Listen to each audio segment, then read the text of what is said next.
What's up guys, today I explain you One Piece Zoro's first black blade in Elbaf explained.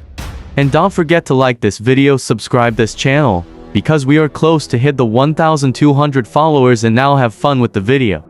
Zoro is one of the most skilled swordsmen in the world of One Piece, having set out on the journey to find and defeat Dracula Mihawk to claim the title of the world's greatest swordsman. Zoro has made great progress for himself ever since. Right now, Zoro is on a Yonko crew, which means the standards are quite high for him, and, given the fact that he's the second strongest in the crew behind Luffy, it implies that Zoro is among the strongest characters in the world.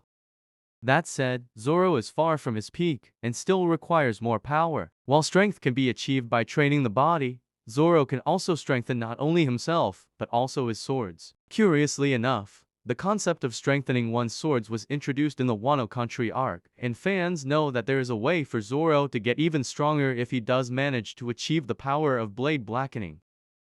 Black blades are quite special in the One Piece world. Fans were introduced to a black blade for the very first time when Dracula Mihawk made his debut. During the Barity arc, Zoro fought against Mihawk, and while the latter did not utilize his main blade during the battle to deliver the final blow, he finally unleashed the blade that he called the world's greatest, Yoru. Yoru is pitch black from top to bottom, and at the time, fans did not pay attention to this detail. However, knowing Oda, fans were not surprised when this became a major plot point, somewhere around the Thriller Bark arc. During this arc, the zombie of a legendary samurai named Ryuma was introduced in the story, and it was clearly mentioned that Ryuma, too, carried a black blade, just like Mihawk.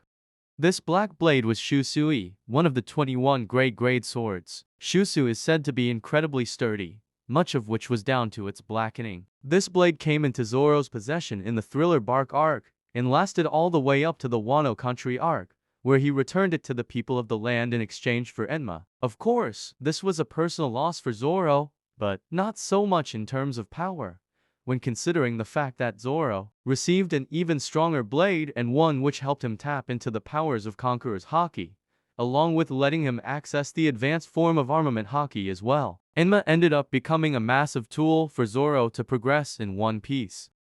While Enma itself was an upgrade, Oda also set up a future power-up for Zoro in the form of black blades. According to Kazuki Sukiyaki, black blades are quite special in One Piece, and any blade can be turned into a black blade. This doesn't necessarily imply Haki imbuement turning a blade black temporarily. The idea being spoken of here is the permanent blackening of a blade. Constant imbuement with armament, Haki, and potentially even Conqueror's Haki, might allow one to turn their sword black. Once that happens, the blade is strengthened tremendously, and more than that, it rises in rank as well. This was confirmed in the Wano Country arc, and it essentially means that a blade is strengthened tremendously when one achieves blackening.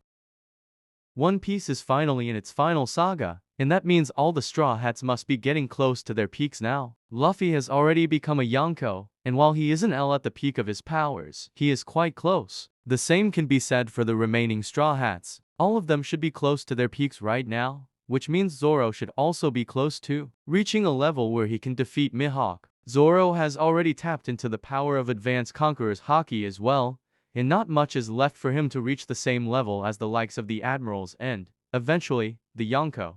One great power-up the Zoro could be receiving soon is gaining a black blade. However, Zoro has 3 blades in One Piece and not just one. This means these power-ups can come gradually, one after the other. Zoro could potentially blacken one of his swords soon. In the Elbaf arc, Zoro could go on to blacken his first blade, and this would be a major power-up for him. Zoro blackening a blade would reveal quite a lot of exciting details to the fans, such as how this process improves the sword, and how it even happens in the first place.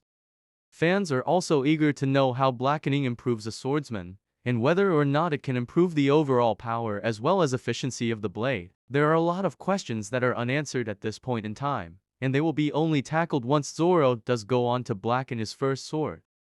Right now, Zoro is wielding 3 incredibly powerful swords. His most precious blade is Wado Ichimonji, which is one of the 21 great swords. Enma belongs to a similar rank and is his strongest sword by far. And then there is the Sandai Katetsu, which is the weakest of all the blades that Zoro carries. Given that all these swords are very powerful, it is likely that the blade that Zoro will go on to blacken first is the weakest one. This would keep the stronger power-ups for later. The Sandai Kitetsu could be the first blade that Zoro blackens, and if that truly ends up happening, then Zoro would have a very mighty blade at his disposal. Right now, fans don't know how much of an upgrade a blade gets in rank when it's blackened. At the very least, fans should expect the Sandai Kitetsu to become one of the 21 great grade swords. If that truly happens, then all 3 of Zoro's blades would be of the same grade, and it would ensure that he levels up in terms of strength. Perhaps, blackening of the blades would also allow Zoro to wield haki better and not waste it as much as he usually does. This could be the boost that Zoro needs in order to maximize the usage of the King of Hell style, and hopefully, it will allow him to grow even stronger than he is currently. On top of that, blackening a blade means Zoro's cutting power will grow dramatically overall, and he would then be able to deliver even more deadly blows. Hopefully, the challenges that Elbaf poses for Zoro will be enough for him to be pushed to the extreme and blacken one of his mighty blades.